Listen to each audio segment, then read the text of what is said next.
Yeah, test faster and fix more. Property-based testing with Hypethesis. How many of you know of testing? I guessed. So how many of you know of property-based testing? Quite a few actually. That's nice. So I'm going to talk about property-based testing, but first, just a little bit about me. My name is Alexander Hultnér. I'm founder of Hultnér Technologies, which is my company, which I'm in the process of building right now. You can reach me at Twitter, at @Hultnér. You can also email me, contact@hultner.se. If you have any questions, don't hesitate to ask me. Or if you want to meet me, I'll be in Stockholm until Sunday, so hit me up. I have a website, hultner.se, slides.com/Hultnér. If you want to see the slides from now, they are already up. And on my Twitter, I will also tweet out more material like the demo stuff, so you can reach all that code. And I have LinkedIn, like most people these days. So the outline of my talk. So what is property-based testing and why do we want to use it? That's what I'm going to go into first. Then I'm going to have a quick cheat sheet, 2-minute abstract, just like these are the things you really need to remember. Then you can go to sleep rest of the talk if you think I'm boring. Hypethesis, that's the library I'm using. It's a really great one. It's for Python. And I really like it. I have some usage examples, gonna hint about some more advanced strategies, how you can use rule-based state machines to go to the next level. I'm not gonna go into detail of these things. I'm just name dropping them so you remember it or can check the slides later if you actually want to explore it further. Gonna have some interactive demos in Jupyter. I like Jupyter because I can just publish the notebook later and you can run it all yourself. Some conclusion and questions. So all the links is in the slides. So you don't have to note all those now. You can just go to slides.com/Hultnér. I will have the link at the end as well. So what and why? There's the traditional path to testing, where you usually have a lot of specific examples, maybe repetition, or if you've done it really neatly, maybe you have actually put parameters in so you can actually have different example payloads.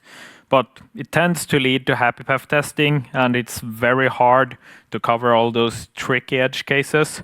So that's where property-based testing comes in and really delivers, because it kind of flips how you think of it. It comes from QuickCheck, which is a Haskell library. And if you've used Haskell, it's quite different from a lot of other common programming languages. It's ML-based. But the idea of property-based testing is that you test the behavior of your application rather than specific examples. So rather than modeling like, if I send in 1 and divide it by half, it should be 0.5. You rather say that if I divide a number by half, it should be a value that's less than the original number, maybe, or something like that. And with these rules, I should have turned off that. But with these rules, you can generate thousands of examples or tens of thousands, how many you want. And that's one thing also. I usually run fewer examples in my local development, and then in CI I can run a lot of examples and find those tricky edge cases. When it finds an error, it will shrink it. So it will find a minimal payload to reproduce the error. This is really nice. This is where property-based testing really shines, because it will maybe find a super big number that crashes your application, but at that point it will try to find a minimum number that crashes the application. And once you're at that point, it's usually much easier to find where the bug is. And it's really good for detecting subtle bugs. I've found like time conversion errors between different library implementations, or some obscure database conversion error, or some just subtle logic flaw that I've written and haven't thought about. So it's really, really good for that. And you can compare different implementations when you do refactoring and make sure that they actually do the same thing. So the quick cheat sheet I promised you. So this is when you should have some attention. You can pip install Hypethesis. It's based on QuickCheck by unused, as I said. You define the input and behavior, not specific examples. Here are some other PyCon talks from Hillel Wayne and Matt Buckman. They're really good. So if you like my talk and you want to see more about it, check those out. These are links, so you can click it if you go to the slides later.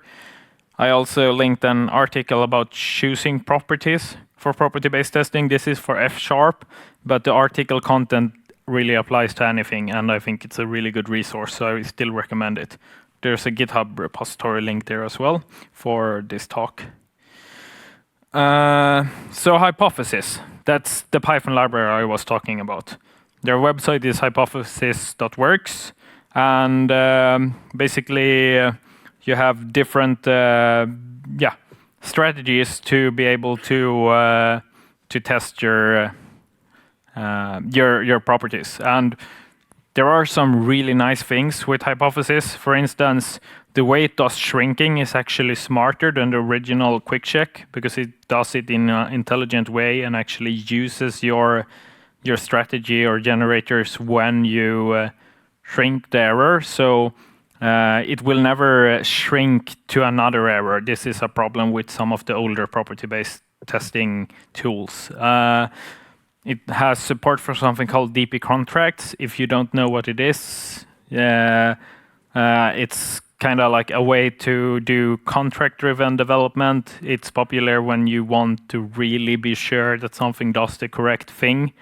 Not that common, but it's really nice because then you can actually make sure that your contracts actually are good enough. And there is something called Swagger conformance testing.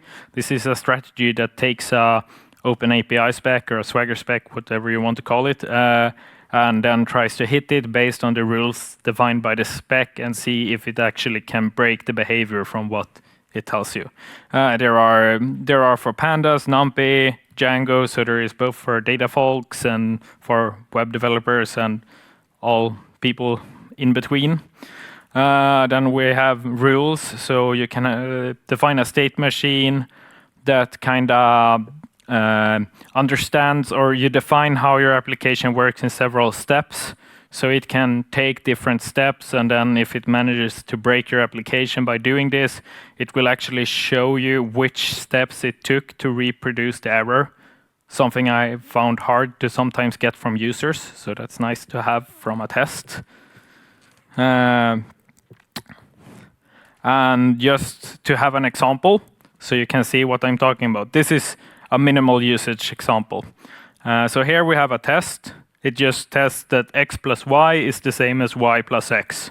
Super easy. We know it's true, but we want to test it. So then we have made our test method take 2 args, and those args are given by the given decorator here. So we have strategies from Hypethesis. There's lots of these. I will go into a few of them later. But in this case, we just want 2 integers.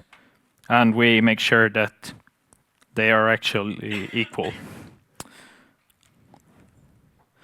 And when it finds an error, it will be shrunk to the smallest possible example. So just to showcase that a little bit, here I have an unknown application which we test. So what we know is we have some add function, which is implemented by someone. And we want to assert that it's actually doing the same thing as the built-in plus operator. And we run some test data, and we can see that for -1, it returns the wrong result when you have a minus 1 and big 1. So let's see what happened and how we got the error. So we can, So we can see there's a bug implementation of add. Of course, your real application probably wouldn't have this implementation, but just to showcase that it will find precisely where the error happens when it's less than 0, so it won't find minus 10,000. It will actually find -1 because it's the minimal example to find error. So it actually hits that corner case. And talking about examples, here we have the example decorator. So as you can see, we know this is a bad case, or was a bad case for our code, so we can actually define that as a given example. Or if we have some things we really want to make sure are run every time, we can put them into examples. I use this if I want to test for regressions, for instance. If I have an example I know have caused a bug in the past, I can add that. And by doing that, you can have kind of both example-based testing and property-based examples in the same function. So another example I like to bring up around now, because Python 2 is end of life in a month, pretty much, from today actually, I think. No, 2 months, yeah. Anyway, so you can actually use property-based testing when migrating legacy code from 2 to 3. In this example, we use Python 2 as a Oracle, a source of truth, not the database company. And we can align a new implementation. Oh, it should be with the old, yeah. A new implementation with the old. So in this case, we have add for Python 3 and add for Python 2, and we make sure that they get the same result. Since we know that the old application does the right thing, we just want to know that our new application does the same thing. So in this case, we have a really easy test case. So some strategies. We have tuples and lists. These are really common, I will show you. Floats and integers. These are also like the most common ones. Date times, time zones. You can narrow these down with max and min and etc. There is really good documentation on the Hypethesis docs with this. So if you want a large list every time, you can set minimum size of it. There is examples in the docs for API fuzzing, which I talked slightly about, but there are other examples as well. And for those of you who are familiar with fuzzing, I like to think of property-based testing kind of like a more structured approach for fuzzing. And one thing that they have added is inference through type annotations. You don't get quite the same flexibility, and it's still on a best effort basis, but in general it works pretty nice. And if you have type annotated your variables, it can infer the strategies automatically through that. So that's quite nice. And there are lots of third-party extensions as well. So if you have some special ORM or something, you can probably find a strategy for it.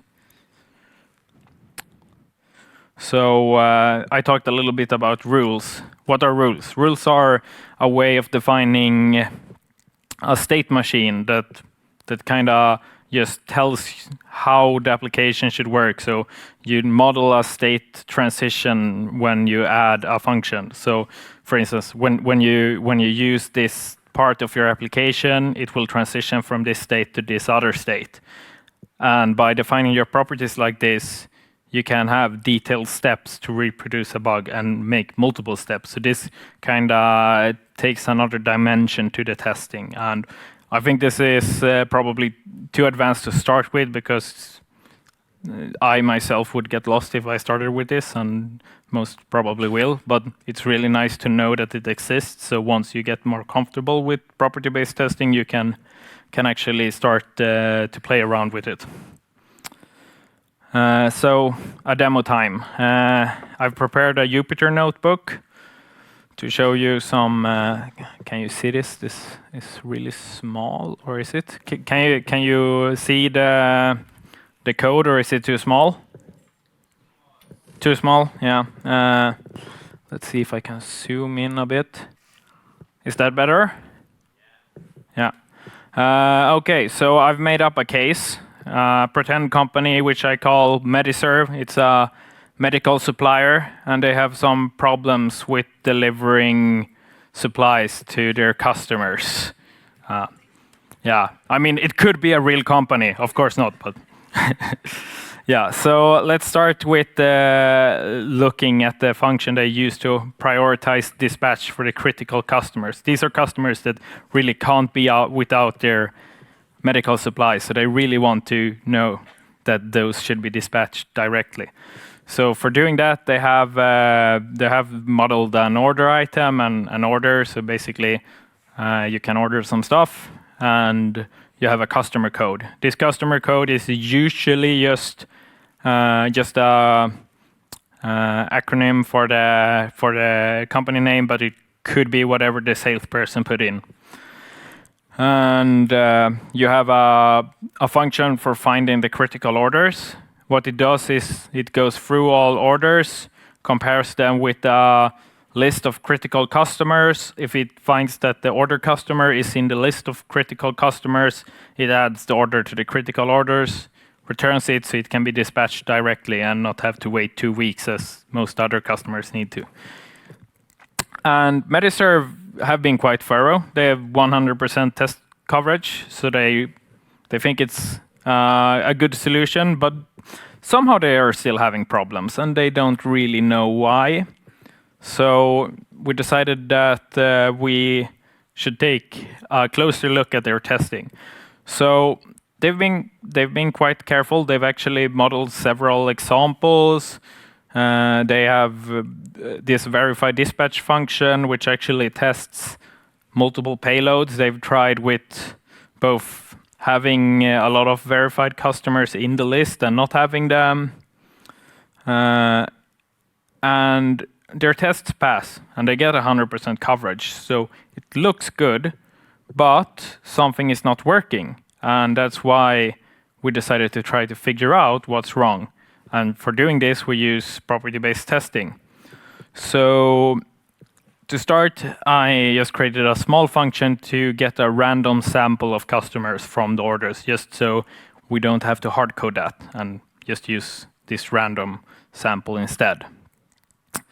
And I've created some strategies for generating this. So here we can build an order item, and we know that the order item needs a customer, so it needs a text of minimum. Oh no, this is the item. Yeah, so it needs a SKU, and the SKU will have to be a text with minimum 4 character size. So this is a business rule. And it also needs a quantity. The quantity needs to be at least 1. The customer code gen is also a text of minimum size 4. And we have a generator for the order. So we build an order object with the customer code and a list of items. At this point, we want to have a list of orders, a minimum size of 2. And we want to run this thoroughly, so we will run 1,000 examples. 100 is the default, but we want to make sure that we actually test it a bit more thorough because they know they have problems. So in our test, we basically reuse most of the things they already had in their test. We just changed it so it takes a list of orders instead of a list of critical customers, and samples some random customers from this list of orders. It runs the find critical orders function and gets it into a dispatch list. And for all the orders in this dispatch list, it checks if the order customer is in the critical customers. If it is, it also asserts that it's in the dispatch. So can anyone guess what fails? Why the code doesn't work? What's the bug in here? It's quite subtle, so maybe it's hard to see, and I would probably not have noticed it in a code review, but if you think about it, it's actually easier. So here we can see we have a falsifying example. So we get an assertion error. We can see that this order is not in the list of dispatches. So this is an order with no items and a customer with the name 0000. This was the minimal example. So basically, 0 byte as the customer code and an order with no items. Very small payload, and it still fails. It took it 147 examples to actually find this error. So what's actually happening here is that we're testing for identity, not equality. So you can have two variables with strings, check if A is B, and it won't be the same thing. In some cases it will though, because this is how the internal memory structure in Python works and in the actual CPython implementation. So this is really subtle. So you can have it work sometimes, but not for other strings. And the more complex a string is, the less likely it is to use the same spot in memory. So once you know this, it's easy to fix. And a nice thing, in Python 3.8, if any of you have gotten a chance to try it out yet, it's been out for 2 weeks, so maybe not. But they've actually added a syntax warning for this, so that's really nice. Knowing this, we can actually fix our implementation.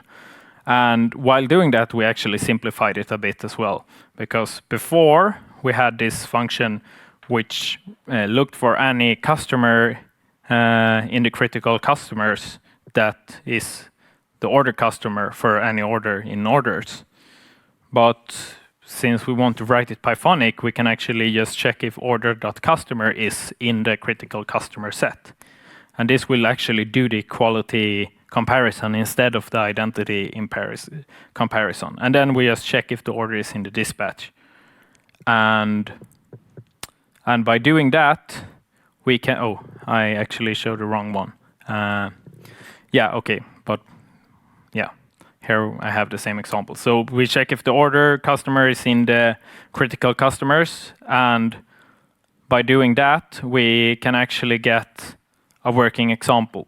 So this time we ran all 1,000 examples, found no errors, and our code is working. So based on this, the Metaserve engineers could easily fix their bugs, and they could apply these techniques to other parts of their code base to better handle these things in the future. So this is my my demo. And as a conclusion, what I think is nice with property-based testing is that you can write more extensive tests faster, and you can find more bugs. But I don't think it's a silver bullet. You can't just do property-based testing for everything and think that it will be the best thing all the time.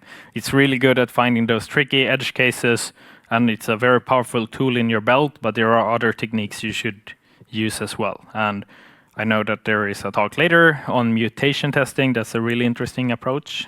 Will be interesting to see what he talks about. And yeah, I think you should start playing around with it, because that's the best way to get some experience and understanding. So just write some simple tests and add some properties and see if you can get it to work, and have some fun with it. So that's it for my talk. And do you have any questions?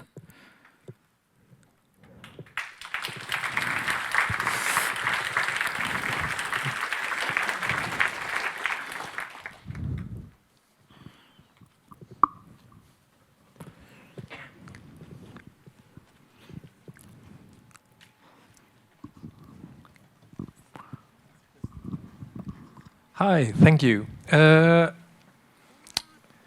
You said there were pandas and NumPy integrations. Would this be feasible to test for edge cases in larger data sets? I think so. You can actually generate data sets with Hypethesis as well. That's one of the use cases. So yeah, I haven't used the pandas and NumPy integrations because I'm not working that much with statistics myself, but I've heard that they should be really good from people who use them. But they are officially supported, so you can just go to the documentation and probably find everything you're looking for there. Cool. There was one question, how do you combine it with complex fixture-based tests, or do you run it separately? Do you run it on a separate pipeline, or? I've had different approaches depending on the setup of the project. I like to have it separately and have it in a CI pipeline where I can run a lot of examples to just find all those most tricky things, and then just run a small set of examples in the local dev environment. So, because otherwise you would slow down your development a lot if you're going to run tens of thousands of examples for every fixture, for every test, and it's going to take a long time. Okay. I hope that's a good enough answer.